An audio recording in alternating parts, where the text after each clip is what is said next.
السلام علیکم ورحمۃ اللہ وبرکاتہ.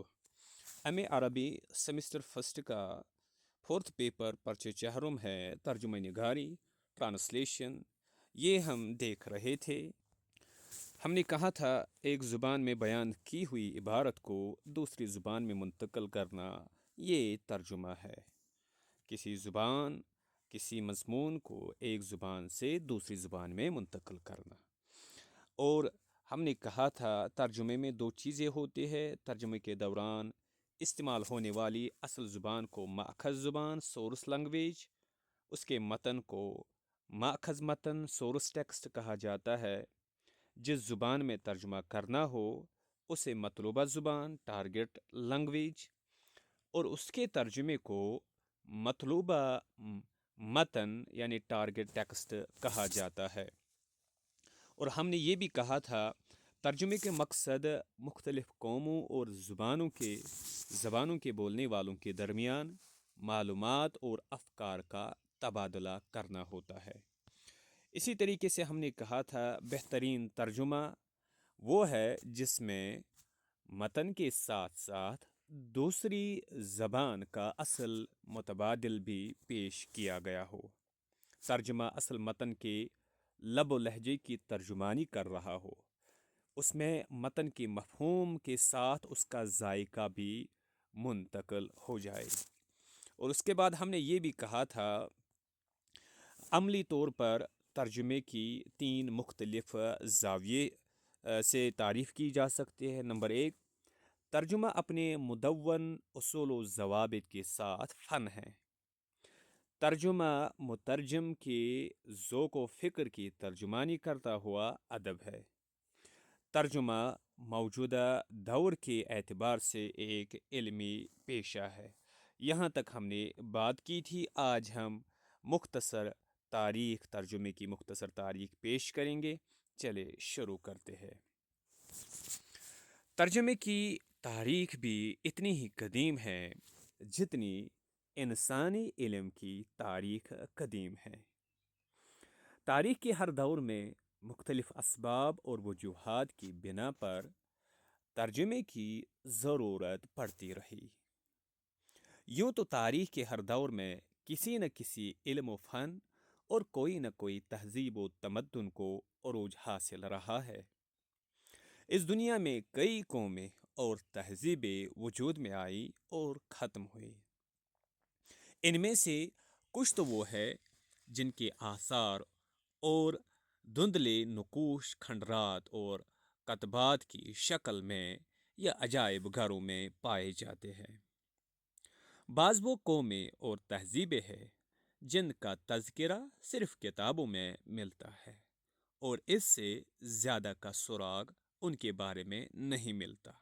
جیسے قدیم عراق و بابل کی میسوپوٹامی تہذیب، مصر کی قبطی اور شام کی نبطی اور یمن کی تہذیبیں وغیرہ. اس کے برخلاف بعض وہ تہذیبیں ہیں جنہوں نے اپنی تہذیب و ثقافت، علم و فن اور نظریات و افکار کو اگلے زمانوں کے لیے محفوظ رکھنے کا انتظام کیا، جس کی بنا پر آج بھی دنیا اس سے کسی نہ کسی شکل میں مستفید ہو رہی ہے. اس سلسلے میں نمایاں طور پر یونانی اور ہندوستانی تہذیبوں کا نام لیا جا سکتا ہے. ان قوموں نے اپنے دور عروج میں فلسفہ، طب، ریاضی، ہندسہ، نجوم و دیگر علوم میں نمایاں پیش رفت کی، اپنے علمی آثار کو مدون کیا اور اپنی تہذیب، نظریات اور فلسفہ حیات کو محفوظ رکھا، جس پر آئندہ آنے والی نسلوں نے کام کیا اور دیگر قوموں نے اسے پروان چڑھایا. موجودہ دنیا میں علوم و فنون اور تہذیب و تمدن کی تاریخ میں اہل یونان کی جو اولیت حاصل ہے وہ کسی سے مخفی نہیں. اہل یونان کی گریک سکندر اعظم کی فتوحات سکندر اعظم کی فتوحات نے یونانی تہذیب و ثقافت کو مغربی ایشیا و مصر تک کے علاقوں میں متعارف کروایا۔ اس دور میں اسکندریہ، انطاکیہ، نسیبین وغیرہ یونانی تہذیب کے مراکز میں شمار ہوتے تھے۔ اسلام کی آمد سے قبل تک ان خطوں میں یونانی علوم و فنون کا، علوم و تہذیب کا گلگلہ تھا۔ یونانی فلسفہ اور یونانی طب کا دورہ تھا، جس کا کچھ حصہ اسلام کی آمد سے قبل سریانی زبان میں منتقل ہوا۔ اسلام کے ظہور کے بعد مسلمانوں نے علم کی تاریخ میں ایک نئے انقلاب کی داغ بیل ڈالی۔ فارس، عراق، شام و مصر کی فتوحات کے بعد ان ممالک میں مسلمانوں نے وہاں موجود علمی مراکز کو فروغ دینے اور نئے علمی اداروں کی تاسیس کے لیے ترجمے کا ہی سہارا لیا، اور اس کے لیے سرکاری سرپرستی حاصل رہی۔ خود رسول اللہ صلی اللہ علیہ وسلم نے اپنے اصحاب کو اجنبی زبانوں کے سیکھنے کی طرف توجہ دلائی۔ حضرت زید بن ثابت رضی اللہ عنہ نے رسول اللہ صلی اللہ علیہ وسلم کے ایما پر اشارے پر بہت کم مدت میں سریانی زبان سیکھی۔ وہ فارسی اور رومی زبان بھی جانتے تھے، یعنی حضرت زید بن ثابت سریانی، فارسی، رومی۔ اسی طرح حضرت عمر بن عاص رضی اللہ عنہ کے بارے میں بھی تذکرہ ملتا ہے کہ وہ یونانی زبان جانتے تھے۔ عمر بن عاص یونانی زبان جانتے تھے اور زید بن ثابت سریانی، فارسی، رومی زبان بھی جانتے تھے۔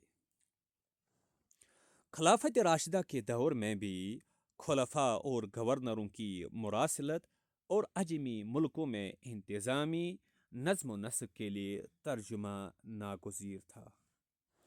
چنانچہ اس دور میں ایسے کاتبوں اور معتمدین دفتری سیکرٹریوں کا تذکرہ ملتا ہے جو متعدد زبانیں جانتے تھے اور دفتری مراسلت و سفارتکاری کی ذمہ داریوں کو بحسن و خوبی نبھاتے تھے، مختلف رجسٹروں اور دواوین کو عربی میں منتقل کرتے تھے۔ خلافت راشدہ کے بعد اسلامی حکومت کی باغ ڈور بنی امیہ کے ہاتھوں آئی۔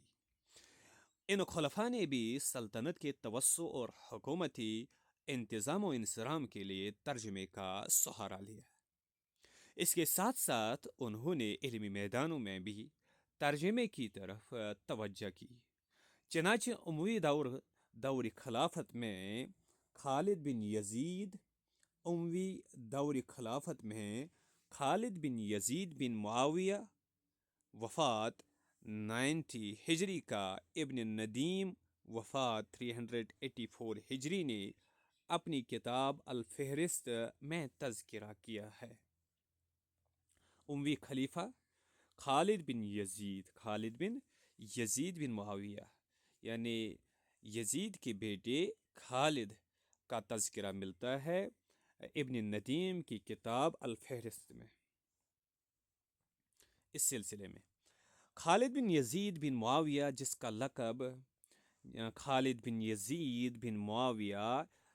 لقب حکیم آل مروان تھا، فی نفسہ ہی بڑا فاضل اور علم کا دلدادہ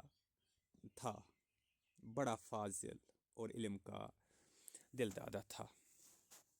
اس نے مصر میں مقیم یونانی فلسفہ کو بلوایا، اسکندریہ سے طب، کیمیا کی بعض کتابوں کو منگوایا تاکہ ان کا ترجمہ عربی زبان میں کروائے. یعنی اس خالد بن یزید بن معاویہ جس کا لقب حکیم آل مروان تھا، جو خود بڑا عالم اور فاضل تھا، اس نے مصر سے یونانی فلسفہ کی کتابیں مانگی اور اسکندریہ سے طب اور کیمیا کیمسٹری کی بعض کتابیں منگوائی، جن کا ترجمہ پھر عربی زبان میں کروایا. یہ اسلامی دور میں علمی موضوعات پر ترجمے کی سب سے پہلی کاوش ہے. اسلامی دور میں علمی موضوعات پر اسلامی دور میں علمی موضوعات پر ترجمے کی سب سے پہلی کاوش جو کی ہے وہ اموی دور کے خالد بن یزید بن معاویہ نے کی ہے.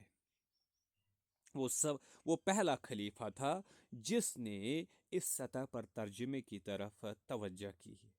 فلسفہ و حکمہ اور مختلف اساتذۂ فن کو دربار میں جمع کیا. اس کے بعد اموی خلیفہ عمر بن عبدالعزیز نے اس مشن کو آگے بڑھایا. انطاکیہ اور اسکندریہ کے علمی مراکز کو فروغ دیا. یعنی عمر بن عبدالعزیز نے انطاکیہ اور اسکندریہ کے علمی مراکز کو فروغ دیا. اس طرح سے ترجمے کی تحریک کی ابتدا اموی دور سے شروع ہوئی.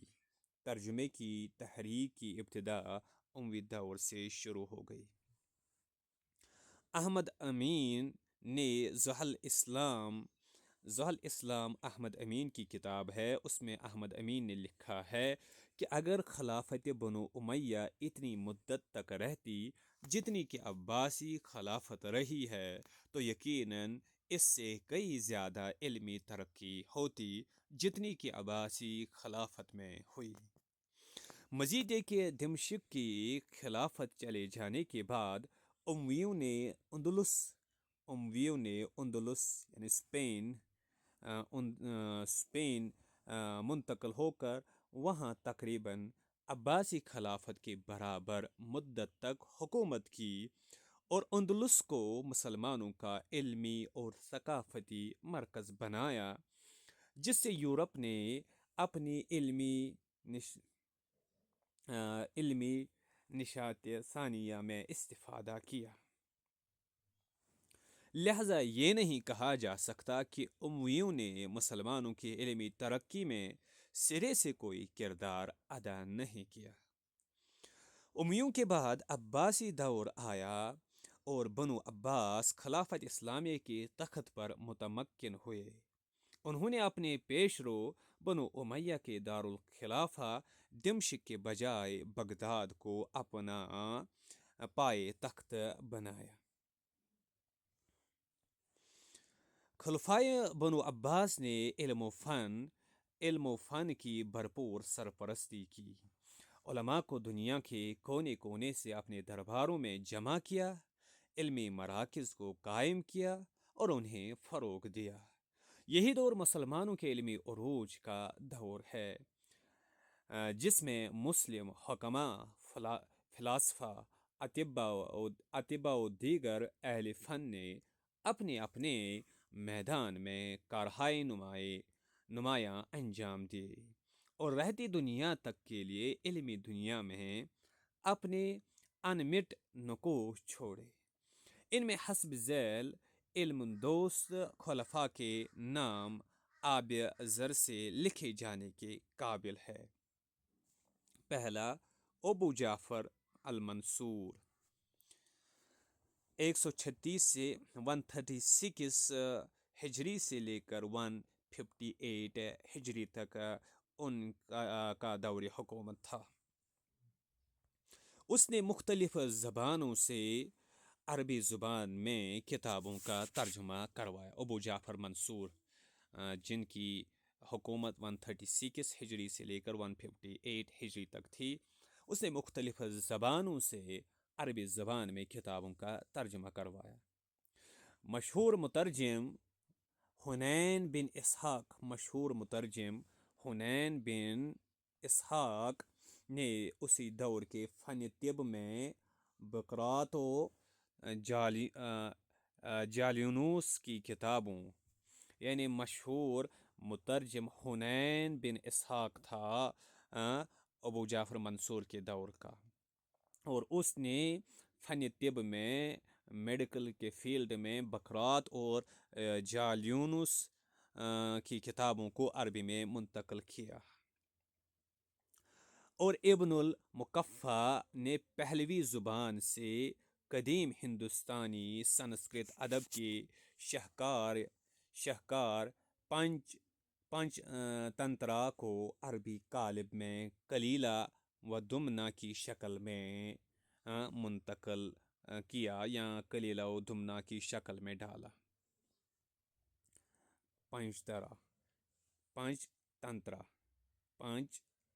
تنترا سنسکرت، یہ اس نے ابن المقفع نے پہلوی زبان سے قدیم ہندوستانی سنسکرت، یعنی قدیم ہندوستانی سنسکرت ادب ہے، اس کا نام ہے پنچ تنترا، اس کو پہلوی زبان سے عربی زبان میں کس نے؟ ابن المقفع نے یعنی منتقل کیا۔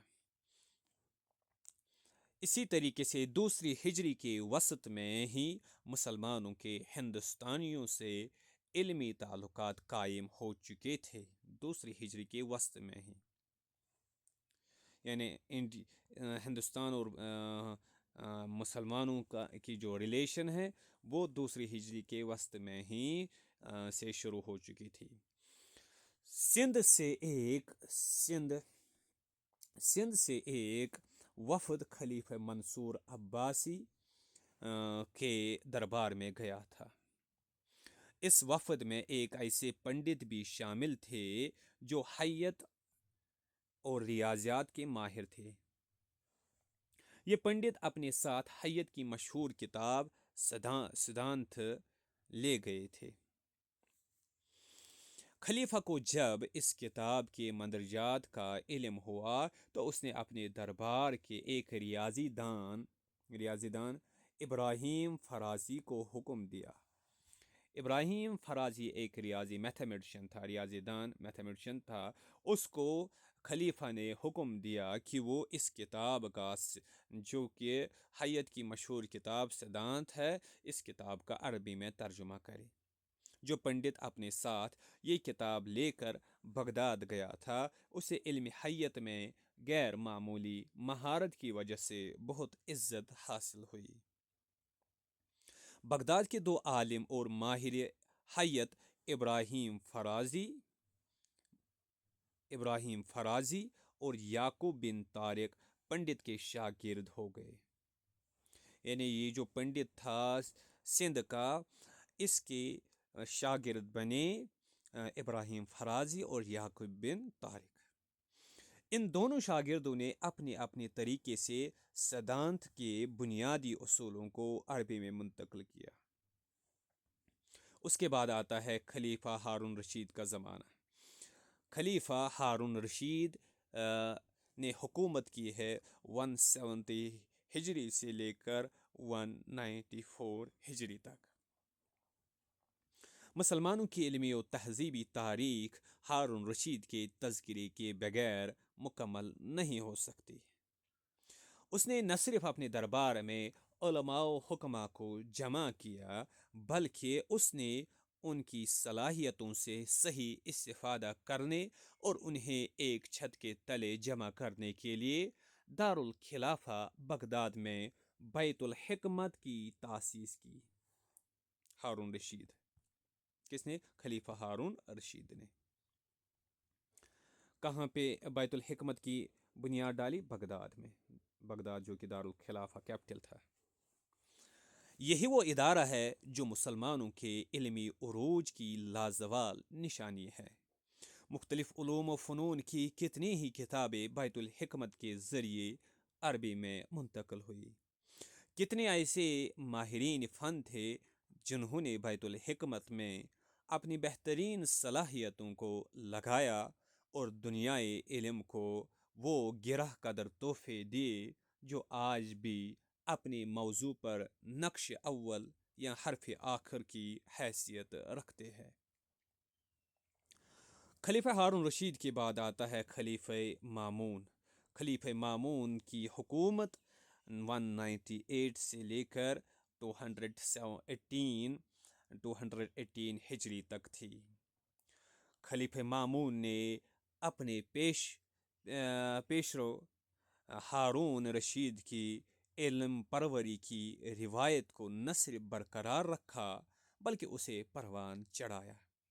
اس نے بیت الحکمت کی طرف خصوصی توجہ کی، اس کی سرگرمیوں کو وسعت دی، مترجمین کے لیے گراں قدر معاوضے مقرر کیے۔ اس کے ساتھ ساتھ اس نے یونانی علوم و حکمت کی نایاب و نادر کتابوں کے حصول کے لیے وفود بھیجے۔ ایسے کئی وفود اور علماء و حکماء کی جماعتیں ایشیائی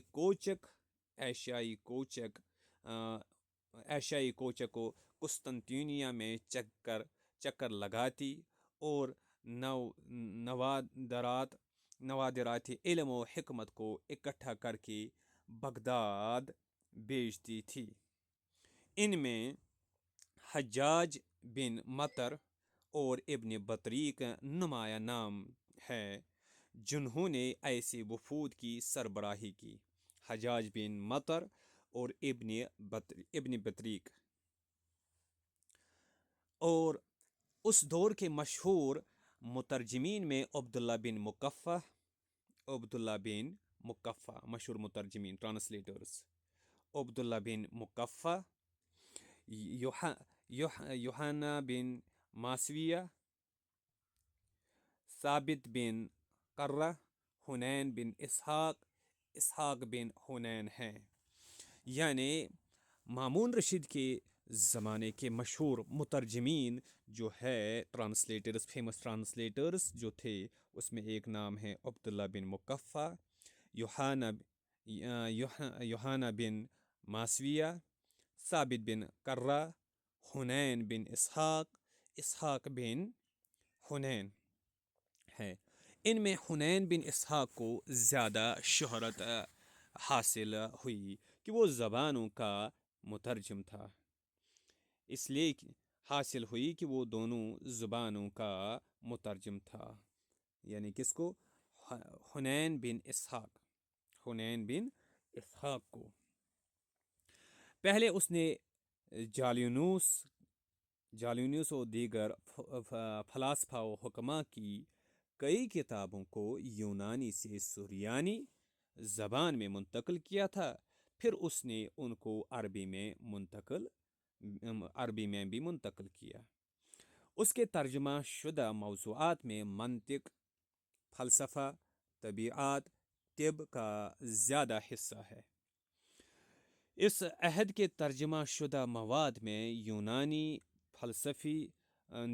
و فارسی اور ہندوستانی اثرات صاف محسوس ہوتے ہیں، بلکہ زیادہ واضح طور پر اس کو حسب ذیل خانوں میں تقسیم کیا جا سکتا ہے۔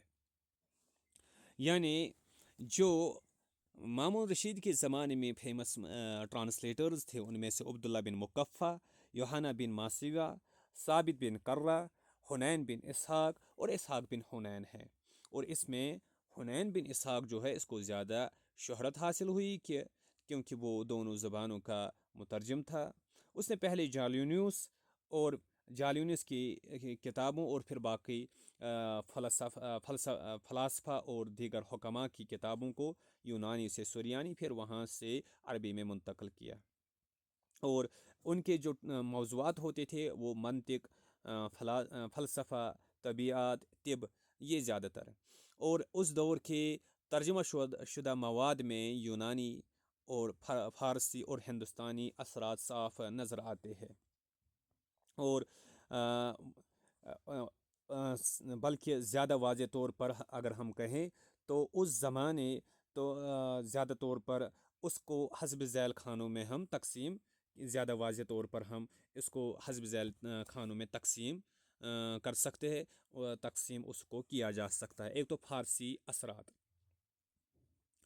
فارسی زبان و ادب، تہذیب و ثقافت کا اثر ادبیات پر پڑا، اور اس دور کے ادبی تراجم فارسی سے ماخذ ہے، نہ کہ یونانیوں دیگر کسی اور زبان سے، کیونکہ فارسی ادب یونانی ادب کے مقابلے میں عربوں کے ذوق و احساسات کے زیادہ قریب تھا، اور عباسی دور کے مترجمین میں بعض وہ تھے جو فارسی اور عربی دونوں زبانوں پر اہل زبان کی سی قدرت رکھتے تھے۔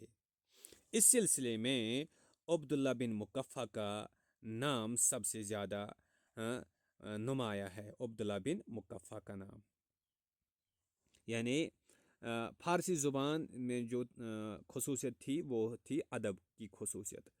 تو اب ادبیات کے سلسلے میں جو عربی لٹریچر ہے، عربی زبان اور مترجمین کا جو یعنی اثر ظاہر ہوتا ہے وہ اسی فارسی زبان کا ہے، فارسی ادب کا نمایاں اثر نظر آتا ہے۔ اس سلسلے میں عبداللہ بن مقفع کا نام سب سے زیادہ نمایاں ہے، جس نے ادبیات عربی پر اپنا گہرا اثر ڈالا۔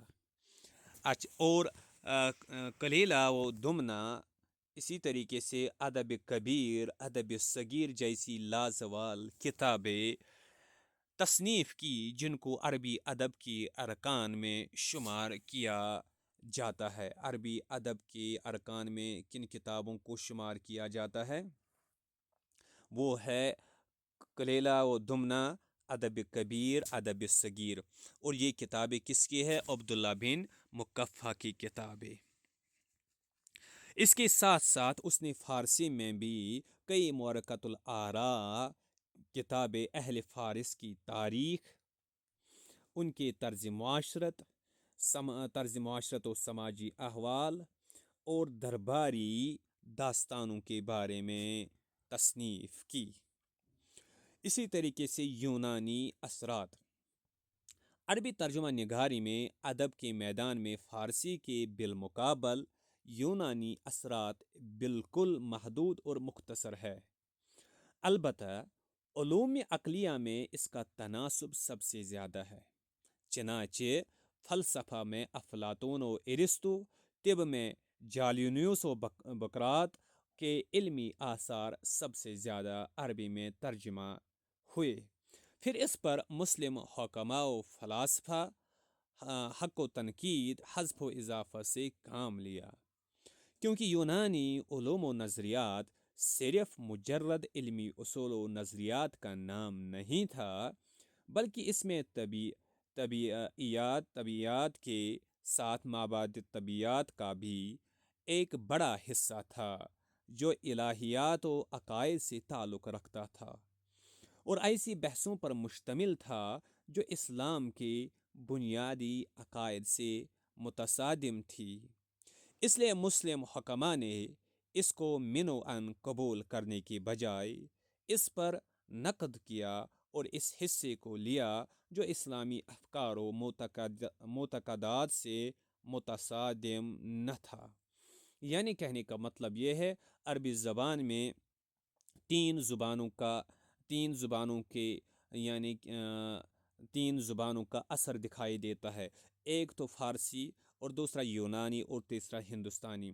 اب جو فارسی کا اثر ہے وہ ادب میں زیادہ ہے، اور جو یونانی کا اثر ہے وہ علوم عقلیہ یعنی فلسفہ میں افلاطون و ارسطو، اسی طریقے سے طب میں جالینوس و بقراط، ان کے اثرات زیادہ نظر آتے ہیں یعنی عربی زبان میں۔ اسی طریقے سے طبیعت اور مابعد طبیعت، اور اس میں ایک حصہ الہیات و عقائد سے تعلق رکھتا ہے، اس لیے اس کا بھی اثر دکھائی دیتا ہے عربی زبان پر۔ اور مسلمانوں نے الہیات و عقائد کا صرف وہی حصہ لیا جو ان کے عقائد سے متصادم نہیں تھا۔ اسی طریقے سے ہندوستانی اثرات، ہندوستان عہد قدیم سے ہی حساب، علوم نجوم، طب و ہندسہ میں شہرت رکھتا تھا۔ یعنی ہندوستان پرانے زمانے سے حساب میں، میتھمیٹکس میں، علوم نجوم میں، اسٹرونومی میں، طب و ہندسہ میں، اسی طریقے سے نمبرز اور میڈیسن میں